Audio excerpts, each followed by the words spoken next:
turun ya, bukan semakin meningkat. Tapi kita lihat informasi lain ini dari Batu, sempat juga baca nggak, Bay, mengenai penggandaan uang? Kayaknya modusnya udah bukan 1 kali 2 kali ya, hal-hal seperti ini ya. Tapi yang lebih fantastis adalah karena korban sudah menyetorkan uang ke pelaku ini sebesar 18 miliar rupiah. Nah, akhirnya para pelaku ini berhasil ditangkap oleh pihak kepolisian serta menyita barang bukti hasil kejahatan. Nah, tersangka sudah memperdaya korbannya sejak tahun 2016 lalu. Korban percaya bisa menggandakan uang dengan jumlah yang lebih besar dan mendatangkan samurai asli Jepang. Oke, kita langsung mendalami kasus ini bersama AKBP Harvey Adi Agung Pratama, Kapolres Batu. Selamat pagi, Pak Harvey. Ya, selamat pagi, Mbak Rati. Pak Harvey, update sedikit Pak mengenai kasus ini. Apakah sudah ada perkembangannya dalam arti tersangka barukah atau bagaimana? Iya, jadi saya jelaskan kembali bahwa kronologis kasus ini itu terjadi sejak bulan Agustus tahun 2016, artinya 4 tahun yang lalu.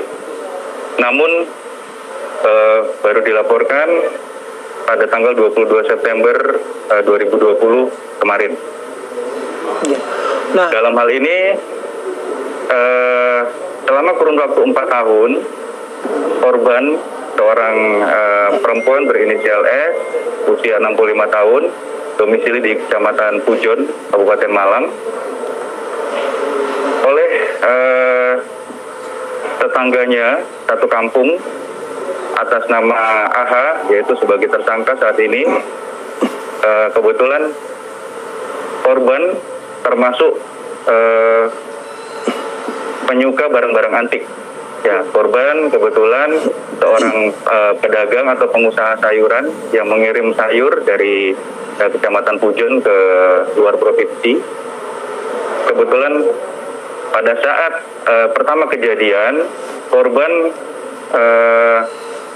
sempat minta tolong untuk dipijat oleh nenek dari tersangka. Kebetulan nenek tersangka bisa memijat. Nah, disitulah terjadi perbincangan antara korban dengan nenek tersangka yang menyampaikan bahwa tersangka bisa atau memiliki kemampuan supranatural untuk mendatangkan benda-benda pusaka.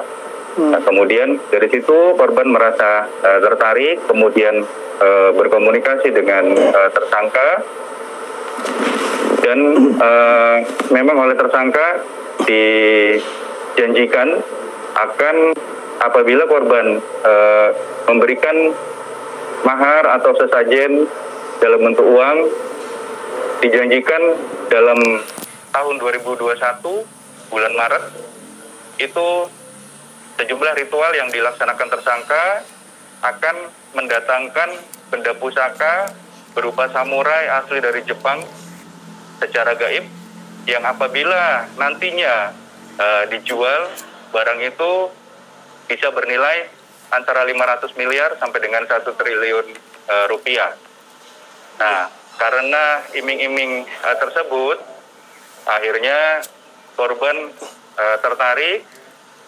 Kemudian selama kurun waktu 4 tahun dari 2016 sampai dengan 2020, berulang kali korban mentransfer atau mengirimkan sejumlah uang yang besarannya bervariasi antara 600.000 sampai dengan paling tinggi 250 juta. Nah, di sini ada ratusan struk tanda pengiriman uang dari korban. Ada ratusan struk yang menurut pengakuan korban apabila diakumulasikan secara total nilainya mencapai 18 miliar rupiah. Di sini tersangka melakukan aksinya berdua. Jadi yang berinisial AH, tetangga korban, itu juga kenal dengan tersangka yang satu lagi berinisial SS, domisilinya di Karangploso, Kabupaten Malang. tersangka SS ini yang menyampaikan kepada tersangka AH bahwa SS ini mampu melakukan sejumlah ritual. Oke, Ya. LV. Kemudian, ya, Ya, Pak, nilainya kan fantastis ya Pak, 18 miliar. Saya ngelihat di depannya Bapak ini ada barang bukti. Yang paling depan itu apa Ya. Pak? Itu mungkin yang dimaksud oleh si tersangka benda pusaka yang akan diberikan kepada korban, Pak? ya, terima kasih. Jadi ini yang ada di depan sini merupakan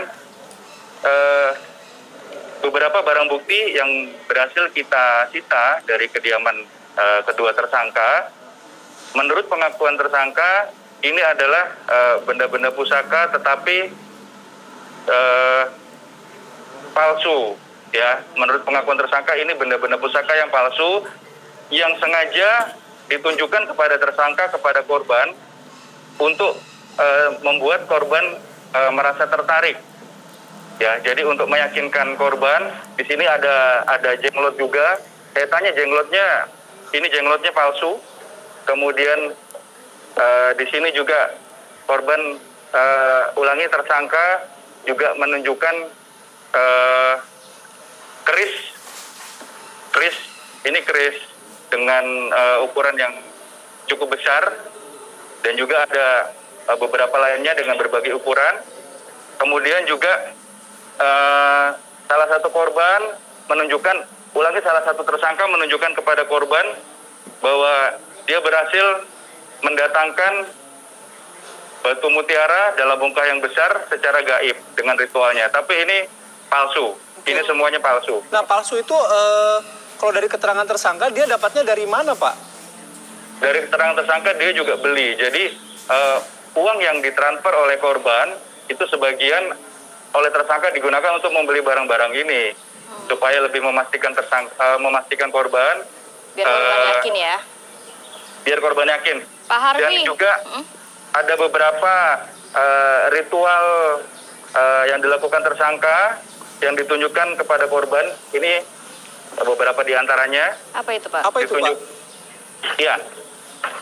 Ritual menggunakan keris, kemudian ritual mendatangkan uang. Ini ditunjukkan oleh tersangka kepada korban melalui handphonenya. Pak Harfi, ini sebenarnya kan korban dari 2016 sampai dengan saat ini. Apakah juga mungkin ada semacam hipnotis karena kabarnya yang melaporkan ke pihak kepolisian justru anaknya ya, yang menyadari bahwa itu penipuan? Iya, betul sekali, Mbak Rati. Jadi selama kurun waktu 4 tahun sampai dengan kemarin anak korban melaporkan kepada kami, itu korban masih yakin bahwa tersangka bisa mendatangkan benda-benda secara gaib dan bisa mendatangkan uang. Jadi kalau kita lihat seperti korban ini seperti di bawah pengaruh tersangka atau seperti kena hipnotis. Ya, jadi dia pada saat melakukan laporan, korban sendiri justru melarang anaknya untuk melapor. Ini yang unik, ya. Sampai kepada petugas kepolisian, korban juga sempat menyatakan dia ini sakti loh, tersangka nggak akan bisa ditangkap oleh polisi. Dia punya keyakinan sampai seperti itu. Jadi indoktrinasi dari tersangka kepada korban selama kurun waktu 4 tahun ini, ya betul. Ya. Pak, indoktrinasi selama 4 tahun ini memang betul-betul mempengaruhi korban secara psikologis. Baik, ini korbannya hanya satu, Pak? Iya, berdasarkan pendalaman sampai dengan saat ini, korbannya hanya satu. Itu ketahuan kemarin karena anaknya korban merasa curiga karena ibunya bolak-balik mentransfer sejumlah uang kepada tersangka dalam jumlah yang cukup besar. Angka 18 miliar digunakan untuk apa oleh para tersangka? Ya, uang yang selama ini dikirimkan oleh korban kepada tersangka itu digunakan antara lain untuk membeli benda-benda pusaka palsu ini, kemudian oleh tersangka SS. Kabarnya ada judi juga ya, Pak ya? Iya, betul. Digunakan untuk melakukan judi online. Ini buktinya yang bisa kita print. beberapa transaksi judi online yang dilakukan oleh tersangka. Kemudian tersangka SS berdasarkan pendalaman kami menggunakan uang itu untuk membeli rumah di wilayah Karangploso, Kabupaten Malang, kemudian membeli gudang di wilayah Singosari, Kabupaten Malang, kemudian membeli mobil Toyota Avanza, kemudian untuk yang selebihnya untuk biaya keperluan hidup sehari-hari. Baik. Sementara untuk tersangka AH yang bersangkutan juga menggunakan uang itu untuk membeli mobil, kemudian untuk keperluan hidup sehari-hari. Demikian, Mbak. Baik, terima kasih banyak Pak Harvey untuk informasinya yang cukup lengkap. Selamat bertugas kembali, tetap jaga kesehatan selalu, Pak. Terima kasih. Baik.